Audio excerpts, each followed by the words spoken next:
তখন তিনি খুবই সংক্ষিপ্ত সফরে পূর্ব পাকিস্তানে আসেন এবং বিমানে করে কিছু উপদ্রুত এলাকা পরিদর্শন করেন। অথচ প্রেসিডেন্ট হিসাবে তিনি একটি দিনের জন্য বিমান থেকে নেমে দেখলেন না যে ঘূর্ণিঝড়ে দেশটার কী অবস্থা হয়েছে। এটিই ছিল তার রাজনৈতিক জীবনের সবচেয়ে মারাত্মক ভুল। কারণ বাঙালিরা তখন উপলব্ধি করতে পেরেছিল যে পাকিস্তানি শাসকেরা বাঙালিদের স্বার্থ সম্পর্কে উদাসীন।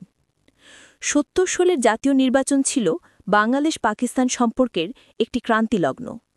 ১৯৭০ সালের জাতীয় পরিষদ বা ন্যাশনাল অ্যাসেম্বলি নির্বাচনে সমগ্র পাকিস্তানের ৩০০টি আসনের মধ্যে পূর্ব পাকিস্তানের ১৬৯টি আসনের ১৬৭টিতে আওয়ামী লীগ বিজয়ী হয়।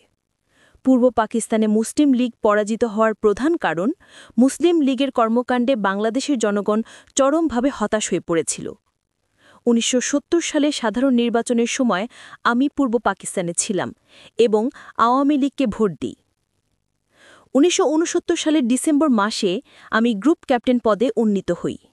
নির্বাচনে আওয়ামী লীগ বিপুল সংখ্যাগরিষ্ঠতা নিয়ে জয়লাভ করেছিল। পাকিস্তান সরকারের উচিত ছিল অল্প সময়ের মধ্যে আওয়ামী লীগের হাতে ক্ষমতা হস্তান্তর করা, কিন্তু পাকিস্তানি সামরিক শাসকেরা তার ধারে কাছে না গিয়ে টালাবাহানা শুরু করেন। পাকিস্তান সরকার যখন ১৯৭১ সালের জানুয়ারি মাসের মধ্যে বিজয়ী আওয়ামী লীগের নেতাদের হাতে ক্ষমতা হস্তান্তর করল না, তখন সংবাদপত্রগুলোতে নানা রকম লেখালেখি শুরু হয় এবং এক ধরনের অস্থিরতার সৃষ্টি হয় জনসাধারণের মধ্যেও। আওয়ামী লীগ ক্ষমতা হস্তান্তরের জন্য আন্দোলন করছিল ঠিকই, কিন্তু আমার মনে হয় সরকার ভেতরে ভেতরে কি মতলব করছিল তা আওয়ামী লীগের নেতা বা সাধারণ মানুষ জানতে পারেনি। পাকিস্তানি সেনা কর্মকর্তারাও নির্বাচনে বিজয়ী পূর্ব পাকিস্তানের নেতাদের ৬ দফার ভিত্তিতে পাকিস্তানের শাসক হিসেবে গ্রহণ করতে চাননি। পশ্চিম পাকিস্তানের সবচেয়ে বড় রাজনৈতিক দল পাকিস্তান পিপলস পার্টির নেতা জুলফিকার আলী ভুট্টো চেয়েছিলেন যে কোনোভাবেই হোক বাঙালি বা আওয়ামী লীগের হাতে যেন ক্ষমতা না যায়। তিনি পাকিস্তানের ক্ষমতা দখল করার পরিকল্পনা করেন।